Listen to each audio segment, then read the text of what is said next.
এই দাঁড়া, তোর আমি বারণ দিছি না যে মেয়েগের কাজ তো করবি না, তুই আবার সে মেয়েগের কাজ করতেছিস। ও মা, তো আমি মেয়েদের কাজ করবো না তো স্যার কি করবো? আমি তো বাইরে কাজে গেলি কেউ আমার কাজে নিতে চায় না, সবাই বলে তুই হাফ লেডিস বলে খাবাই। তোরা মানুষ কাজে নেবে কেন? তুই সব সমাজ জানি মেয়েগের মতন অঙ্গভঙ্গ করবি, মেয়েগের মতন ডুলে ফিরে বেড়াবি, মেয়েগের মতন কথা কবি, মেয়েগের মতন কাজ করিয়ে বেড়াবি, তাহলে মানুষ তোর হাফ লেডিস করবে না কি করবে? আই শালার হাফ লেডিস কোন কার? ও মা, তুমি আমার শেষ পর্যন্ত হাফ লেডিস বলতে পারলে? তোর মতন ছেলে জন্ম দিয়ে আমি ভুল করেছি। আল্লাহ যে কেন তোর মতন ছেলে আমার কোলে দিলে? যা দৌড়ে যা, তোর মতন ছেলে আমার দরকার নেই। যা বাড়িতে বেরোয় যা তুই।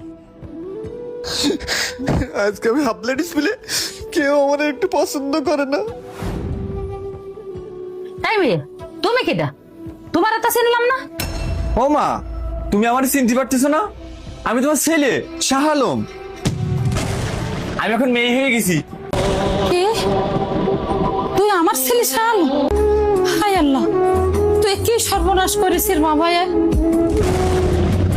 তুই আমার একটা মাত্র ছেলে বাবা, আর তুই ছেলে থেকে তো হিজড়ায় বাড়ি আইছিস।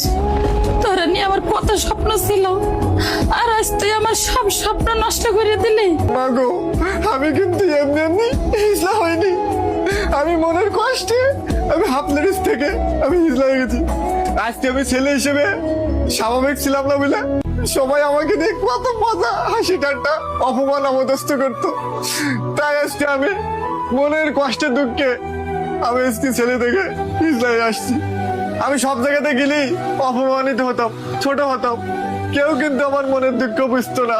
তাই আমি এত কষ্ট সহ্য করতে না পারে আজকে আমি হিজলেই আসছি। আমি কোথাও কাজ করতে গেলে ছেলেদের মতো আমাকে কাজে নেয় না, সবাই বলে এই তুই তো হাফ লেডিস, তোকে আমরা কাজে দেবো কেন? আমাকে কেউ কিন্তু কাজে দেয়নি। মাগো, আর তুমিও কিন্তু ছেলে হিসেবে আমাকে ছেলের মতো দেখোনি। তুমি আমাকে বলছিলে তোর মতো হাফ লেডিস ছেলের জন্ম দিয়ে আমি ভুল কাজ করেছি, তাই তো মা আমি এই কাজ করতে বাধ্য হয়েছি। এছাড়া আমার কোনো আর উপায় ছিল না। সবাই যখন আমাকে হাফ লেডিস পেত আমার খুব আঘাত লাগতো, আমার মনে খুব কষ্ট লাগতো। এই সমাজ আমাকে সবসময় ছোট করে দেখেছে, কিন্তু আমি হিজলার পরে আমি এখন স্বাধীন।